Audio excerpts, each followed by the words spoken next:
So we'll be starting now with the second part, that is the increasing decreasing function, right? That is very important part. Increasing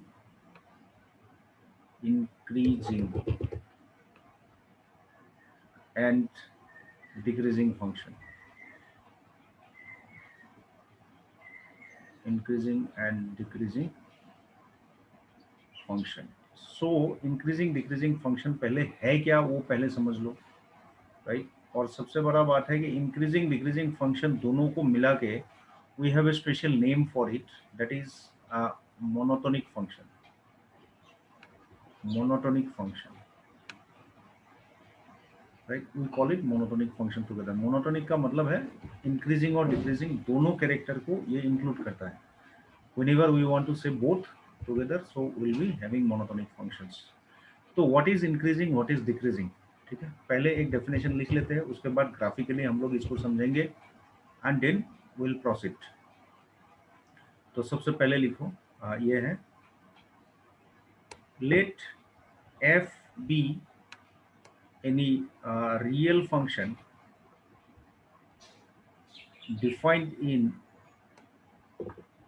defined in a certain domain, right? किसी एक domain में, certain domain में इसको define किया गया है. Let I be any open interval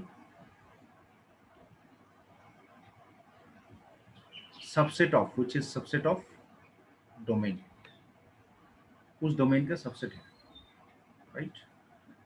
सो उसके बाद हमें कैटेगरी मिलेगा, then f is said to be an increasing function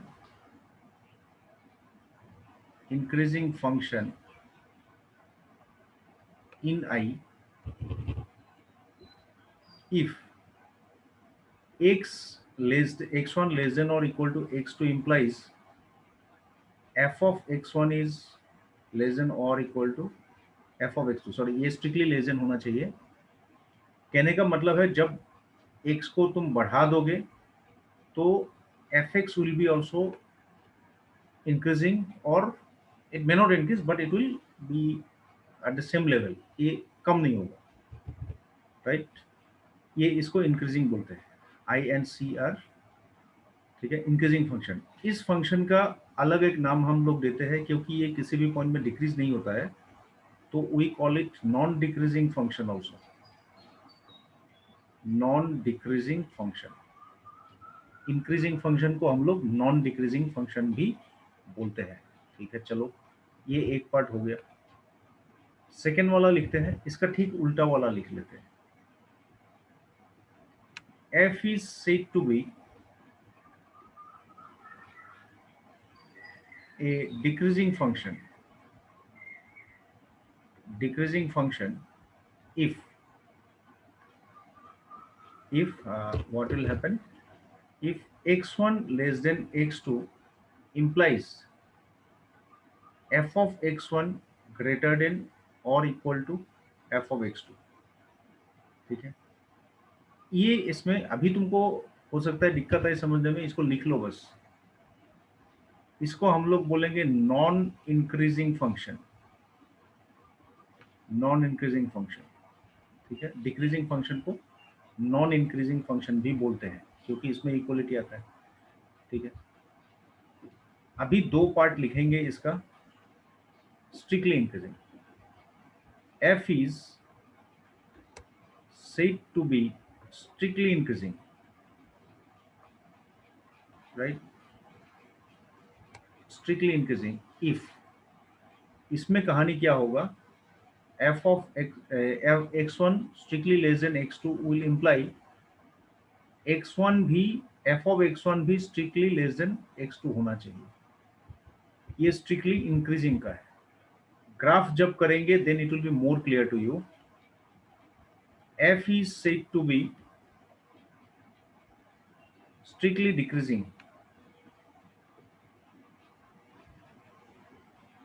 right? Strictly decreasing if x1 less than x2 implies f of x1 greater than f of x2, ये अगर होता है, ये पूरे सब इंटरवल में होना पड़ेगा, आई में, जो जो आई है, आई के हर एक एलिमेंट के लिए अगर ऐसा होता है, then what will happen, we say that they are strictly increasing or strictly decreasing as per the given conditions.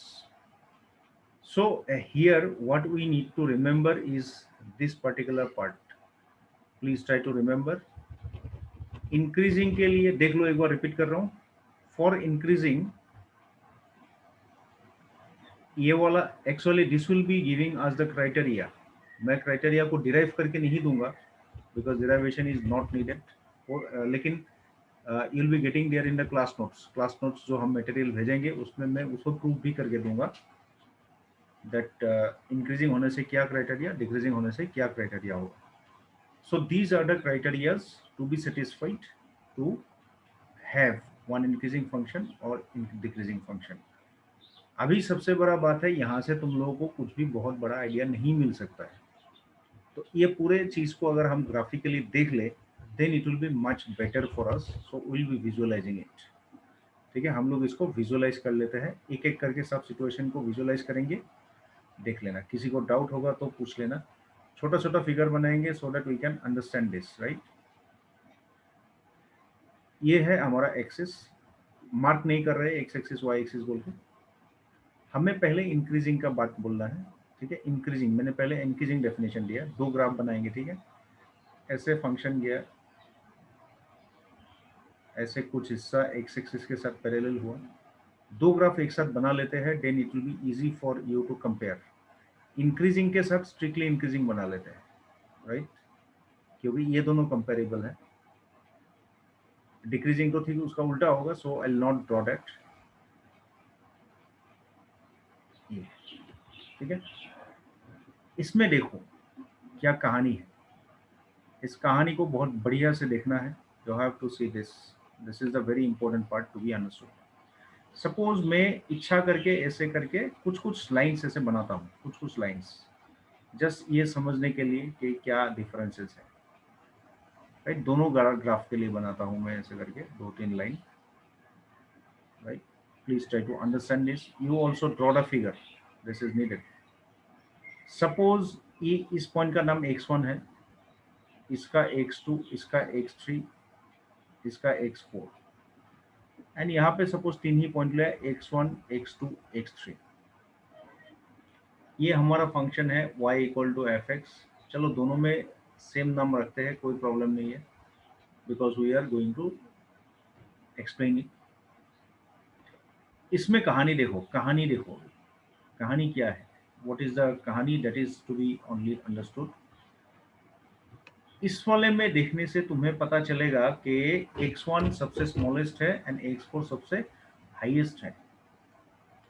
तो कंपेयर करके देखते हैं. जब x1 x4 लिखे हो तो तुमने देखा f ऑफ x1 का वैल्यू f ऑफ x4 से स्ट्रिक्टली छोटा है. कैसे पता चला? क्योंकि ये हाइट्स देख के पता चला. लेकिन इस वाले फंक्शन में ऐसे कुछ भी वैल्यूज है जिसमें भले ही x2 x3 से छोटा हो, लेकिन ये दोनों इक्वल है क्योंकि ये दोनों हाइट सेम है. इसका मतलब मुझे ये भी मिला है कि x1 less than x2 less than x3 है, लेकिन ये इंप्लाइज कर रहा है हमें x2 equal to f of x2 equal to f of x3. इसका मतलब है किसी भी मोमेंट में देखो कार्व ऊपर ही जा रहा है, और अगर ऊपर नहीं जा रहा है तो एक्स एक्सिस का पैरेलल जा रहा है, ऐसे करके. So when it is parallel in that part values are same, and when ऊपर जा रहा है तो वैल्यूज आर इंक्रीजिंग. सो इसमें क्या टेंडेंसी नहीं है, गोइंग डाउन टेंडेंसी नहीं है, तो इसको हम लोग इंक्रीजिंग फंक्शन बोलते हैं. And other name was non decreasing function, right. It is increasing function. Please try to get the difference. It is increasing. But if you try to look at this problem, अगर तुम इस वाले में देखोगे, यहाँ पे जब भी मैंने x को बढ़ाया, there is no such point कि f of x नहीं बढ़ा. x को बढ़ा गया मतलब इसका हाइट भी इंक्रीज हो गया, कहीं ना कहीं भी ऐसे पैरेलल नहीं बना. So it is strictly increasing. This is strictly increasing, strictly increasing. So this is the difference कि अगर बाई चांस तुम्हें if you get some parts which is parallel to x-axis, and then it is going up, it is increasing. और अगर ये सिर्फ ऊपर ही जाता है, कोई पार्ट पैरेलल नहीं है, तो ये स्ट्रिक्टली इंक्रीजिंग है. अच्छा, I think I have written the word wrong in the beginning. Increasing में जी डाला क्या? Yes, that's what. सॉरी, हाँ, लेट मी करेक्ट इट. ये इंक्रीजिंग डिक्रीजिंग.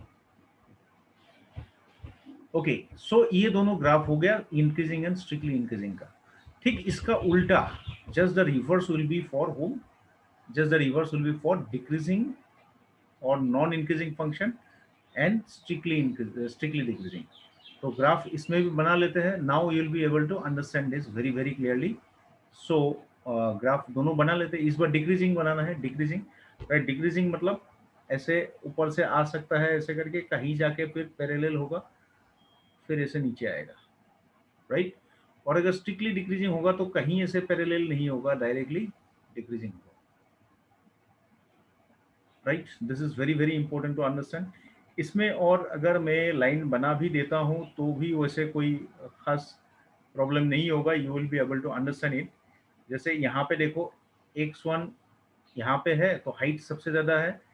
यहाँ मैंने x2 को लिया, जब x वैल्यू को बढ़ा दिया, हाइट कम हो गया, फिर कमा दिया x को, लेकिन हाइट सेम रह गया. और थोड़ा आगे चला गया, कमा दिया, तो हाइट और कम हो गया. तो इसका मतलब इस बार क्या है, height either it is going down और it is remaining stagnant, fixed. तो if it is happening, then we say this kind of functions to be decreasing function. This is a decreasing function. Please try to understand that meaning. This is known as a decreasing function. decreasing, decreasing function. ठीक है. तो इसमें क्या कहानी है कि x1 अगर बढ़ा देते हैं तो f of x1 जो है आइडर स्मॉल हो जाएगा, और स्मॉल नहीं होगा तो कम से कम सेम रह जाएगा. बट अगर तुम चाहते हो कि you will try to visualise this for this figure, यहाँ पे देखो, तुम x को बढ़ाते जाओ, you are going to the right side, मतलब x is going bigger and bigger, तो fx का वैल्यू कम रहा है, हाइट कम रहा है, देख लो. So in that case we call it, क्या फंक्शन बोलेंगे हम लोग इसको? इसको बोलेंगे स्ट्रिक्टली डिक्रीजिंग. सॉरी, क्योंकि ये गारंटी है कि x को बढ़ाने से fx कमेगा ही. It is strictly decreasing.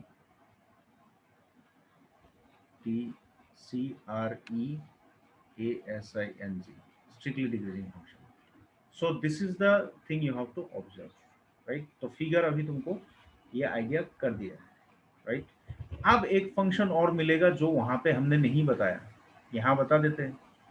जैसे मान लो किसी ने तुमको एक फंक्शन ऐसे बनाने दिया, ऐसे बेचारा गया, ऐसे हुआ, फिर नीचे आया, फिर ऐसे गया, ऐसे चलता गया, कहीं ऐसे भी है. अच्छा, if it is like this, it is neither increasing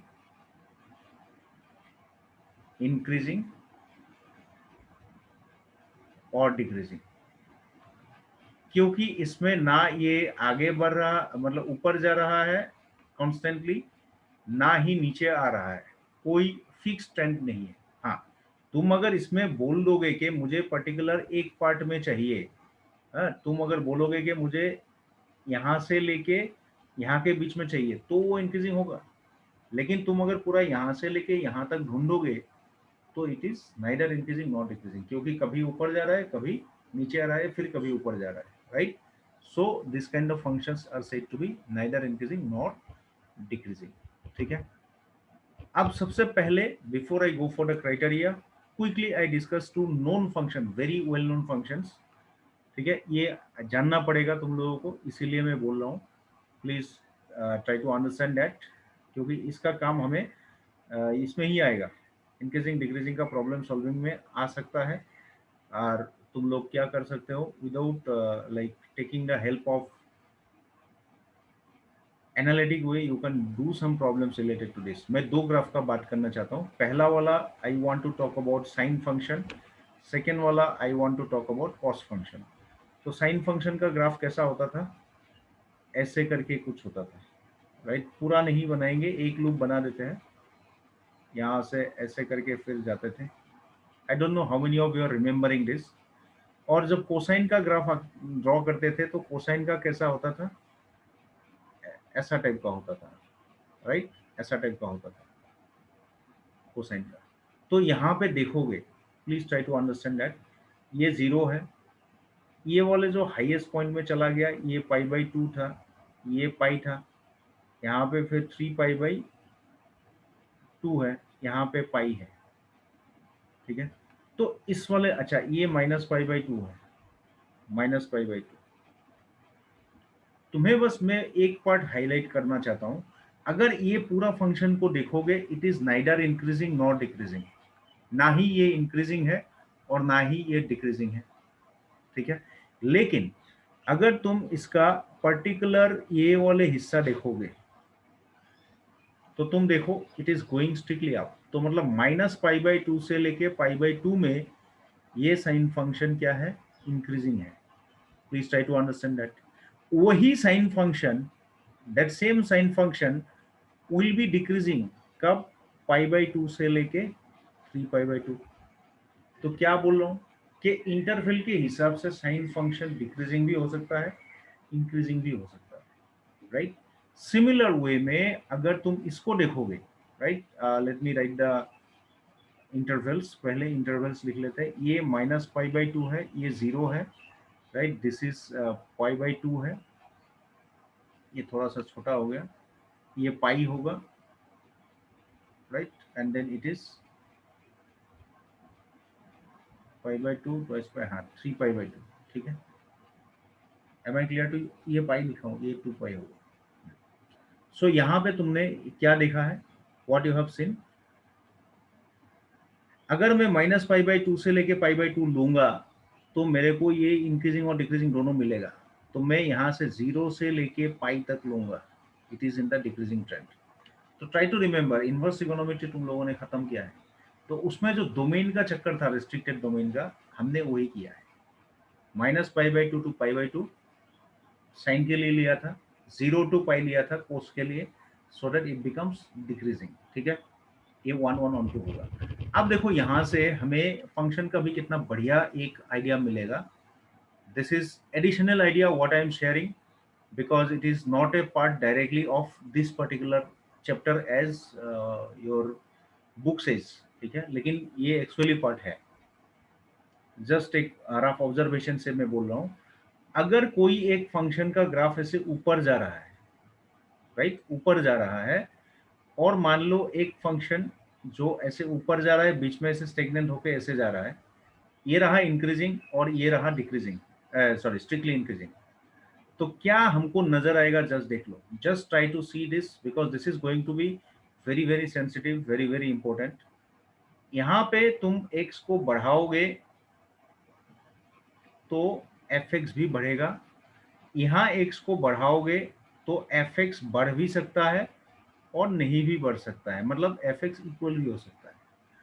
अब कुछ दिन पहले तुम लोगों ने, मैंने ही सिखाया था शायद, नहीं मैंने नहीं सिखाया था, किसी दूसरे ने क्लास लिया था, 1 1 on 2 फंक्शन का। 1 1 का क्या कहानी था, अगर दो डिफरेंट पॉइंट लोगे तो उसका इमेज भी डिफरेंट आना चाहिए, तब 1 1 होगा।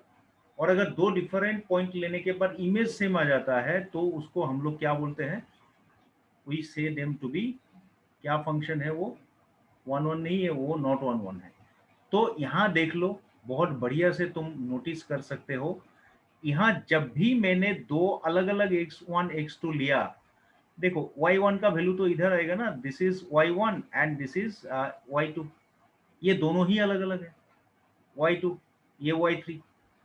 मतलब है अगर फंक्शन स्ट्रिक्टली इंक्रीजिंग हो गया या फिर इसका उल्टा स्ट्रिक्टली डिक्रीजिंग हुआ तो फंक्शन 1 1 होगा।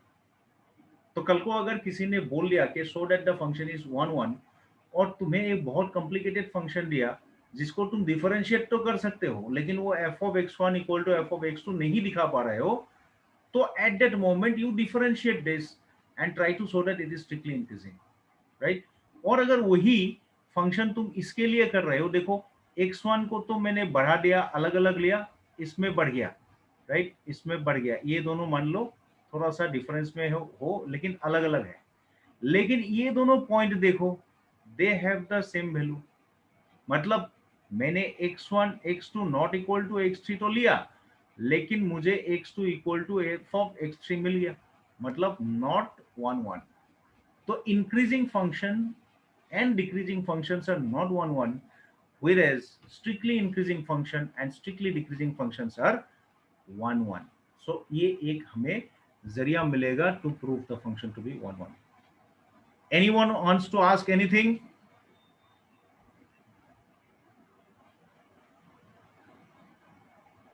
सर एक बार फिर से रिपीट करेंगे, मेरा कट हो रहा था। कौन सा चीज? सर ये वाला ग्राफ। ग्राफ, ये 1 1 ऑन 2 के बारे में बोल रहा हूँ। 1 1 के बारे में देखो, x इज इंक्रीजिंग, इसका मतलब है x1 is not equal to x2। ठीक उसी तरह से स्ट्रिक्टली इंक्रीजिंग होने के कारण ये जो f(x1) है, ये f(x2) है, इसमें हमें ये पता चल रहा है कि f(x1) is not equal to f(x2). So हमारा ये क्राइटेरिया था to show that the function is 1 1। ठीक है, तो कभी कभी क्या होता है, if the function is difficult where you can not show f of x1 equal to f of x2 equals या implies x1 equal to x2, उसमें हम लोग क्या करेंगे, उस फंक्शन को स्ट्रिक्टली इंक्रीजिंग या स्ट्रिक्टली डिक्रीजिंग दिखा देंगे, देने से automatically that function will be proved to be 1 1, right. यही है। मेरे पास 10 मिनट का नोटिफिकेशन आया है, 10 मिनट बाद लाइन कटेगा, यू विल ज्वाइन दिस। अभी आते हैं criteria how to show increasing and decreasing function. ठीक है, ये बहुत जरूरी है टू अंडरस्टैंड। ठीक है, let us try to do this. ये क्राइटेरिया नोट कर लेना, बुक में भी है वैसे, सो फिर भी will note it down. Theorem बोल के लिख देते हैं, थियरम, थियरम, राइट। थियरम, क्या थियरम्स है देखो, let y equal to fx be a continuous and differentiable real function defined on certain domain, certain domain। ठीक है, then number 1, f is increasing, right, increasing, f is increasing in close interval ab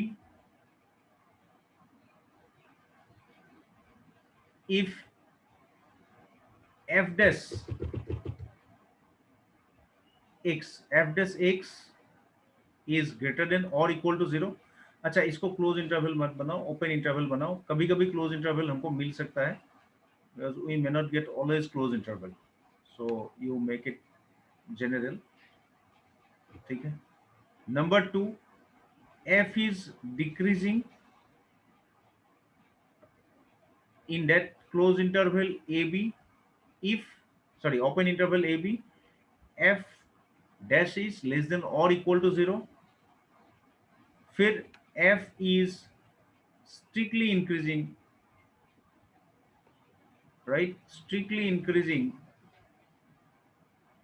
in this interval if f dash is strictly greater than 0, right, and then f is strictly decreasing in AB if f dash x is less than 0, strictly less than 0, right। और एक मिलेगा neither increasing not decreasing, वो कैसे मिलेगा, f is neither increasing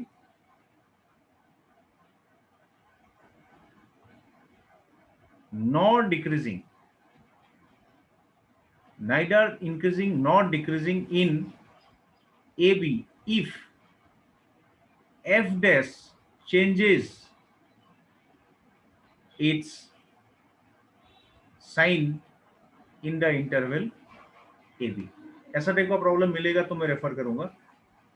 changes it science मतलब positive है एक side में, एक पॉइंट के बाद वो निगेटिव होने लगा। यहाँ पे एक ही कैरेक्टर मेंटेन कर रहा है, या तो पॉजिटिव है या जीरो है, अदरवाइज स्ट्रिक्टली पॉजिटिव है। ये अगर होगा तो कैरेक्टर होगा इंक्रीजिंग डिक्रीजिंग या स्ट्रिक्टली इंक्रीजिंग डिक्रीजिंग। व्हेयरएज अगर एक पॉइंट का इधर में पॉजिटिव इधर में नेगेटिव हुआ f dash x, तो ये हमको रिप्रेजेंट करके देगा that it is neither A increasing function nor a decreasing function। please see this। now we are going to start with the exercise। इतना ही थ्योरी था हमारे लिए, right? it is this much only is a theory and this exercise is going to be easy except some one or two problems। वो तो होगा ही हर exercise में। तो हम लोग लाते हैं question number 1 and 2। I'll bring question number 1 and 2 now। पहले 1 और 2 करेंगे। अभी मेरे पास 5 मिनट है इस सेशन का, तो 5 मिनट में 1 और 2 हो जाएगा, बिकॉज छोटा छोटा क्वेश्चन है, डायरेक्टली देख लो। तो ज़्यादा स्टेटमेंट मैं नहीं लिखूंगा यहाँ पे, तुम लोग लिख पाओगे, ऑलरेडी बहुत सारे स्टेटमेंट तुम लोग लिख चुके हो। अच्छा, क्या बोला है? So that the function f(x) equal to 3x plus 17 is strictly increasing on r। कोई प्रॉब्लम नहीं है, 1 लिख लो। f(x) इक्वल टू कितना है? 3x प्लस दिस तुम्हें रियल नंबर में दिया है, राइट? तो तुम्हें स्ट्रिक्टली इंक्रीजिंग या जो भी है उसको दिखाने के लिए क्या निकालना है? डैश निकालना है, डैश, राइट? तो you have to find the dash. तो डैश निकालो। डैश निकालने से क्या होगा? डैश मतलब डेरिवेटिव। अच्छा, f dash x equal to 3 मिल गया। Therefore at x equal to r, हर एक में f dash x कितना होता है भाई? 3 होता है, तो पॉजिटिव, ये तो पॉजिटिव होगा ही ना हमेशा। तो f is strictly increasing, right? Strictly increasing, क्योंकि पॉजिटिव स्ट्रिक्टली होने से क्या होता है? स्ट्रिक्टली इंक्रीजिंग होता है। सेकेंड वाला देखो, सेकेंड वाला देखो, इसमें भी कुछ बोलने का बात ही नहीं है। ये क्या फंक्शन है? एक्सपोनेंशियल, ट्वाइस एक्स है, गधा फंक्शन तो था। If I differentiate what will I get? 2e to the power twice x. अच्छा, for x in real number, can you tell me f dash x जो 2e to the power twice x है, ये positive रहेगा या negative? This quantity, just tell anyone. Sir I think positive. I think नहीं, ये positive ही है। देखो, e is positive number, e का वैल्यू है 2.7 समथिंग, राइट? तो इसके ऊपर नेगेटिव पावर चढ़ाने से भी वैल्यू पॉजिटिव होगा, पॉजिटिव देने से भी पॉजिटिव होगा। एक्सपोनेंशियल वैल्यू कभी नेगेटिव नहीं होता है, राइट? वैल्यू तो ये पॉजिटिव है, स्ट्रिक्टली पॉजिटिव, जीरो हो ही नहीं सकता। Therefore f is strictly increasing. तो ऐसे करके हम लोग फंक्शन दिखा दिया स्ट्रिक्टली इंक्रीजिंग, ठीक है? ओके, 3 मिनट का टाइम है, फिर हम एक और दूसरा प्रॉब्लम भी ला सकते हैं, उसको तब तक लिख लो तुम लोग। देखो, ये नेक्स्ट वाला क्वेश्चन जो है 3, ये भी इंपॉर्टेंट है, बहुत बढ़िया क्वेश्चन है। And then this 3 question number 3 has come in the exam also in some of the regions. तो कौन सा रीजन में आया है ये तो मुझे याद नहीं है, लेकिन ये आया है एग्जाम, ठीक है? तो देखो क्या दिया है, what is given, so that the function f(x) equal to sin x is strictly increasing in open interval 0 to pi by 2, open interval, remember it। so number 1, 3 का नंबर a, 1 नहीं। सबसे पहले तुम्हारा काम है डिफरेंशिएट करना, so that you can talk about its derivatives sin। तो cos x मिल गया, बस हो गया। अब cos x का साइन बताओ। नंबर 1 a में क्या है? if x belongs to 0 to pi by 2, याद करो, if you are talking about trigonometric functions, think about the quadrants। so 0 से लेके pi by 2 तक कौन सा क्वाड्रेंट है भाई? First quadrant. अच्छा, फर्स्ट क्वाड्रेंट, तो फर्स्ट क्वाड्रेंट में cos x का वैल्यू कितना होता है? पॉजिटिव या नेगेटिव? कौन बोलेगा? पॉजिटिव। पॉजिटिव। पॉजिटिव है, सारे के सारे वैल्यू पॉजिटिव। सो ये डायलॉग लिखो, therefore x lies in first quadrant, therefore f dash x equal to cos x is positive। therefore f is strictly increasing, right? strictly increasing. वही अगर तुम नीचे आ जाते हो नंबर 2 के लिए, ये नंबर 2 के लिए सेकेंड क्वाड्रेंट यहाँ पे, अब याद करो सेकेंड क्वाड्रेंट किसका घर था, साइन और कोसेक का, तो कॉस तो यहाँ नेगेटिव है, मतलब एफ डैश एक्स नेगेटिव होगा, तो स्ट्रिक्टली डिक्रीजिंग, राइट? ये वाला पार्ट मैं नहीं लिखूंगा, मैं ये वाला करने वाला हूँ, 1 मिनट से कम टाइम होगा, चलो कर ही देते हैं, कटेगा तो भी कोई प्रॉब्लम नहीं है, आई रिपीट दैट। सी करते हैं, right? In 0 to pi, open interval 0 to pi, right? In 0 to पाई बोल के दिया है, right? In this x lies either in first quadrant or second quadrant. So cos x may be positive, cos x is ऐसे लिखो, may be लिखना नहीं है, पूरा लिखो, cos x is positive for some values, for some values of x in 0 to pi and negative for some values of x in 0 to pi. इसका मतलब यहाँ पे क्या हुआ, साइन चेंज हो गया, राइट? डिटेल में अगर इसको डिटेल बोलेंगे, ये पाई बाई 2 है, cos x यहाँ तक प्लस था, यहाँ माइनस हो गया, कौन सा पॉइंट में चेंज हुआ, पाई बाई 2 में, लाइन के बाद लिखेंगे इसको, ये लिख लो।